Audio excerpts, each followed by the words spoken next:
Hi, I'm Peter Birch. This show we're going to have a look at some really unusual types of Australian lizards. I hope you enjoy. Welcome to CrittaCam.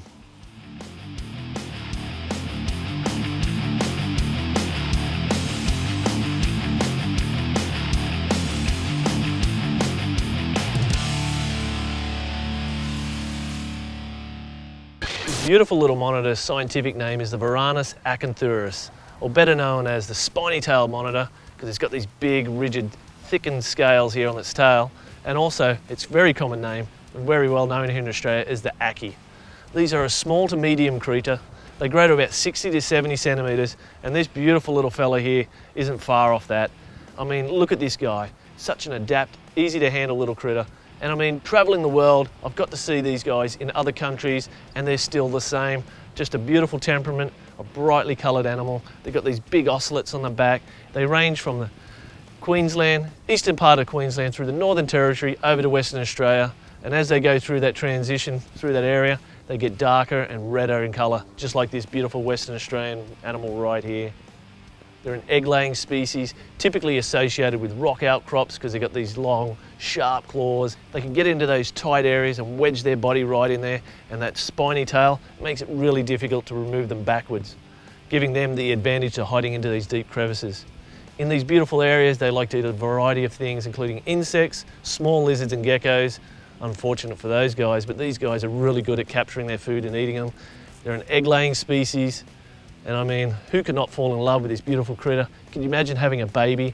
I mean, after the eggs are laid, about 120 days, that's right, 120 days, the eggs will hatch to reveal another beautiful little critter just like this guy.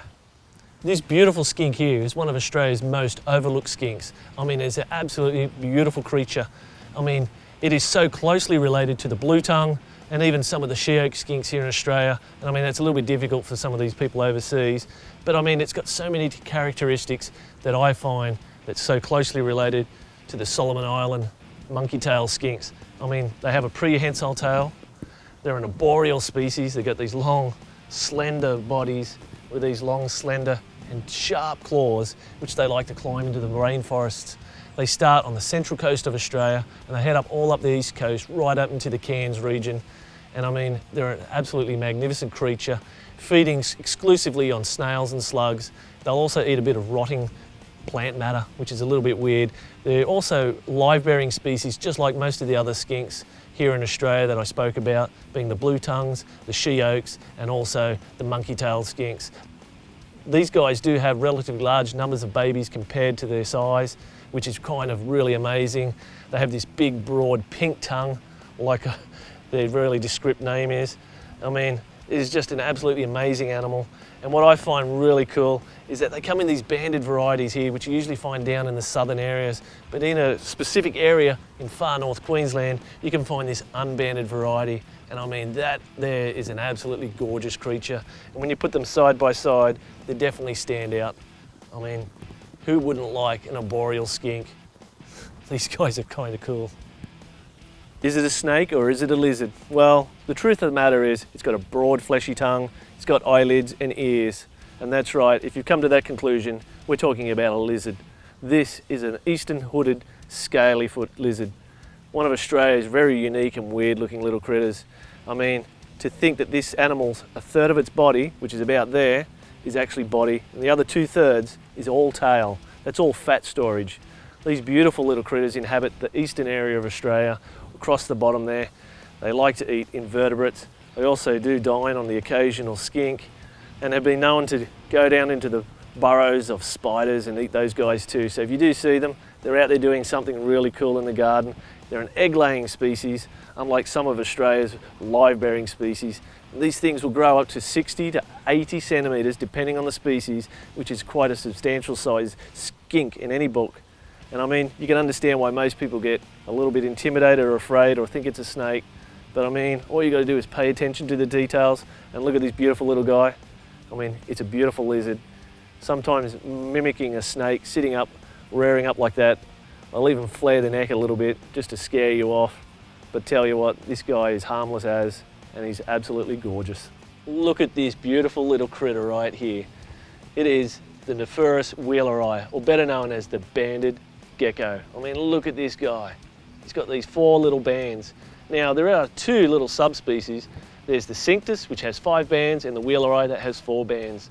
They live in Western Australia. They're associated with rocky deserts. And I mean, these beautiful critters live right out there where it's really super hot. Believe it or not, their colour helps them to camouflage into their environment. They have this little appendage here, this knobtail, so they're closely related to all the other knobtails, including Australia's largest knobtail, the Nephurus amii. They're an outstanding critter. That little tail there is a fat storage area. They actually use it to lure in food. They'll wiggle it around. They also use it to defend themselves against other geckos. They'll sit there, they'll arch their body, they'll lift their tail up, they'll open their mouth, and they're a very vocal species as well. You know, when they're threatened, they'll definitely give off this little chirp to scare you away. I mean, they're a gorgeous animal. Look at all those nodules all over his skin. They're actually quite tough and hard. They're a ferocious feeder in captivity, and I mean, these guys are well known to eat lots of different things, including crickets, cockroaches, and sometimes their little favourites are pinkies. They're an absolutely adorable species of gecko. This is another one of Australia's most gorgeous little skink species. It's a sand swimmer. Man, these guys inhabit just about every area of Australia except for Victoria and Tasmania. They're associated with that land, or that sandy, loamy, sort of rocky outcropped areas, burrowing their ways through the sand, feeding on a variety of insects. And I mean, these guys are a nocturnal species, so you've got to be very lucky to find these during the day unless you're digging them up in little burrows. They're a gorgeous little animal. I mean, look at that. That is absolutely gorgeous. And those nice little bands. There's the wide band or thick banded, as well as the thin banded ones. This apparently is one of the thin banded varieties. This gorgeous little skink here is another one of Australia's probably very unique skinks. It's a nocturnal skink, so it hunts at night, looking for prey, especially other skinks like the Larista family. If you're a Larista out there in the middle of nowhere, you're in big trouble because this guy's going to find you and eat you. One of its adaptations to hide from predators is actually dive down into the sand and swim down, hence the name sand swimmer. They get down there and they move down. So if you're out flashing around with a headlight or flashing a light and you see one of these guys on the ground, it'll actually try and swim down into the sand, which is pretty unique in itself. It's associated with very sandy areas where there's a lot of spinifex grass, and if you haven't jumped onto a spinifex grass and tried to grab something, you'll learn very quickly that the tips of the spinifex grass actually snap off into your hand, and I mean, that's a very painful lesson that you won't do in a hurry again.